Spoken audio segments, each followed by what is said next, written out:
Hello students, आज जो है मैं आप लोगों को इलेक्ट्रॉन ट्रांसपोर्ट सिस्टम के बारे में जानकारी दूंगा। इलेक्ट्रॉन ट्रांसपोर्ट सिस्टम क्या है, इसकी महत्ता क्या है। इलेक्ट्रॉन परिवहन तंत्र, जिसको हिंदी में कहते हैं electron transport system, catabolic process का अंतिम पद है तथा एक ऐसा बिंदु है जहां अधिकांश उपापचयी ऊर्जा निर्मुक्त होती है। इस प्रक्रिया में NADH तथा FADH2 अणुओं के इलेक्ट्रॉन, जो इन अणुओं ने खाद्य अणुओं के ऑक्सीकरण से प्राप्त किए हैं, आणविक ऑक्सीजन को स्थानांतरित कर दी जाती है। इलेक्ट्रॉन स्थानांतरण के फलस्वरूप उत्पन्न ऊर्जा का अधिकांश भाग ATP निर्माण। ATP निर्माण कैसे होता है? ADP का फॉस्फोरीकरण होता है और उसके पश्चात ये ATP का निर्माण होता है के काम आता है। शेष ऊष्मा के रूप में निष्कासित हो जाता है। इलेक्ट्रॉन के NADH व FADH2 से ऑक्सीजन तक इलेक्ट्रॉन वाहकों द्वारा स्थानांतरण के दौरान ATP निर्माण का प्रक्रम ही ऑक्सीडेटिव फॉस्फोरिलेशन, या इसको कहते हैं हिंदी में ऑक्सीकारी फॉस्फोरिलीकरण कहलाता है। यद्यपि NADH व FADH2 के ऑक्सीकरण की संपूर्ण रासायनिकी में हाइड्रोजन का ऑक्सीजन को स्थानांतरण होता है, परंतु यह स्थानांतरण एकदम सीधे ऑक्सीजन को नहीं होता है। हाइड्रोजन के प्रोटीन व इलेक्ट्रॉन में नियोजन के पश्चात इलेक्ट्रॉन का स्थानांतरण एक के बाद एक इलेक्ट्रॉन कैरियर या वाहक से दूसरे पर होता है। प्रोटीन जलीय माध्यम में पड़े रहते हैं। इन इलेक्ट्रॉन व हाइड्रोजन आयंस का अंतिम ग्राही क्या होता है? ऑक्सीजन होता है। एक ग्राही से दूसरे ग्राही पर इलेक्ट्रॉन से स्थानांतरण की श्रृंखला ही इलेक्ट्रॉन परिवहन श्रृंखला या तंत्र कहलाती है। इस स्लाइड में आप देख सकते हैं कि जो हमने जो चीजें जो बताया है कि the flow of electrons through the electron transport chain is an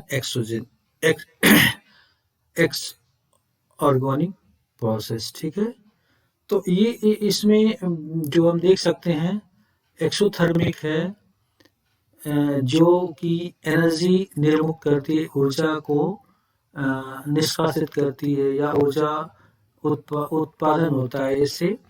और ये जो कोशिकीय श्वसन का अगर हम देखें तो ये तीसरा चरण कहलाता है।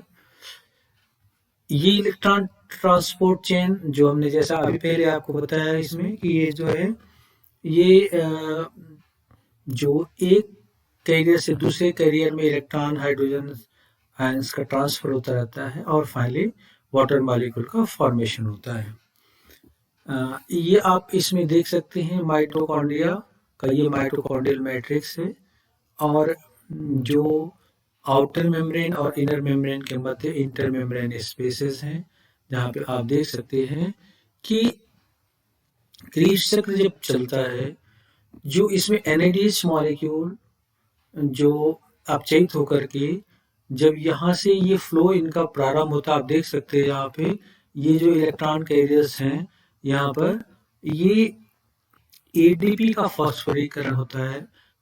क्योंकि जैसे जैसे ये मूव करते हैं इलेक्ट्रॉन्स यहाँ से, तो हाइड्रोजन आयंस क्या है कि इंटर मेम्ब्रेन स्पेस में प्रवेश करते जाते हैं और एक तरह का फोर्स, मोबिलाइजिंग फोर्स क्रिएट होता है due to high concentration of hydrogen ion and low pH। और ये ATP सिंथेज से होते हुए जब ये अंदर की तरफ आते हैं, मैट्रिक्स में आते हैं, तो ADP का फॉस्फोरीकरण हो जाता है। तो इस प्रकार से हम देख सकते हैं इसमें जो इनमें की पॉइंट्स क्या है इस इलेक्ट्रॉन ट्रांसपोर्ट चेन के। इलेक्ट्रॉन ट्रांसपोर्ट चेन क्या है? एक प्रोटीन कॉम्प्लेक्सेस की सीरीज है। इलेक्ट्रॉन कैरियर्स मॉलिक्यूल इसमें माइटोकॉन्ड्रिया के इनर मेम्ब्रेन पर पाए जाते हैं जो ATP जनरेट करते हैं। और इलेक्ट्रॉन ट्रांसपोर्ट चेन जो कि हमने जैसा पहले बताया कि ये तीसरा स्टेप है। यहाँ पे आप देख सकते हैं कि ये जो कैरियर मॉलिक्यूल्स हैं, जो इलेक्ट्रॉन्स का जो यहाँ पर इसके थ्रू जो inner membrane mitochondrial inner membrane है, और ये एटीपी जनरेशन की प्रक्रिया यहाँ पर होती है। NADH ये ऑक्सीकृत हो जाता है, और ये हाइड्रोजन आयंस जो होते हैं ये जो दोनों के मध्य जो मेम्ब्रेन में आउटर और इनर मेम्ब्रेन के मध्य जो स्पेस होता है उसमें पहुंचते रहते हैं। अब इनको हम इलेक्ट्रॉन ट्रांसपोर्ट चेन को अगर हम देखें तो ये जो कैरियर्स हैं, ये कैरियर्स कौन कौन से जो डिफरेंट कैरियर्स हैं, इसमें एक है, इसको कॉम्प्लेक्स 1 या NADHQ ऑक्सीडो रिडक्टेज कहते हैं, और it comprises enzymes consisting of iron sulphur and flavin mononucleotide. यहाँ पे क्या होता है, here 2 electrons are carried out to the first complex about NADH। FM कहाँ से प्राप्त होता है, विटामिन B2 से होता है। ये जो है Q और कॉम्प्लेक्स 2 सक्सिनेट Q रिडक्टेज, ये दूसरा है जो इस इलेक्ट्रॉन ट्रांसपोर्ट चेन का महत्वपूर्ण कैरियर मॉलिक्यूल है। ये तीसरा है साइटोक्रोम C रिडक्टेज, जो कि आयरन और सल्फर प्रोटीन से बना होता है। साइटोक्रोम B होता है, साइटोक्रोम C प्रोटीन होता है। इसके बाद जो है साइटोक्रोम प्रोटीन जो हीम से बने होते हैं। कॉम्प्लेक्स 3 जो है किसके लिए रिस्पॉन्सिबल होता है, प्रोटॉन्स के लिए अक्रॉस द मेम्ब्रेन। और इसके बाद हम इसमें चौथा कैरियर मॉलिक्यूल देख सकते हैं, ये कॉम्प्लेक्स 4 जिसको साइटोक्रोम C ऑक्सीडेज कहते हैं। और जो ये फोर्थ कॉम्प्लेक्स है, इसमें साइटोक्रोम C A3 होता है। और साइटोक्रोम जो रिस्पॉन्सिबल किसके लिए होते हैं, ऑक्सीजन को होल्ड करने के लिए। और इस फेज में हम देखते हैं कि जो रिड्यूस्ड ऑक्सीजन क्या करती है, पिक कर लेती है 2 हाइड्रोजन आयंस को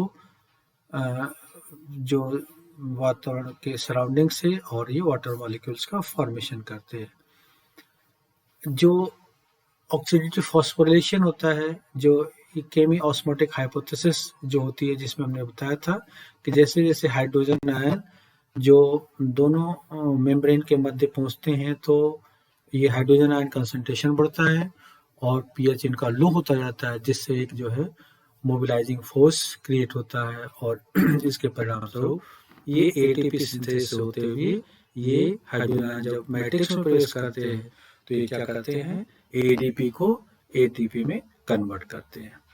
और यहाँ पर हम देख सकते हैं कि पूरी की पूरी जो इक्वेशन है, जब एक कार्बन, यहाँ पे हम देख सकते हैं कि जो कार्बन युक्त जो यौगिक है जिसको हम ग्लूकोज कहते हैं C6H12O6, ये ऑक्सीजन के द्वारा जो है पूरी तरह से जब ऑक्सीकृत होता है, जो अपघटित होता है, तो कितने का निर्माण करता है, 38 ATP का निर्माण करता है।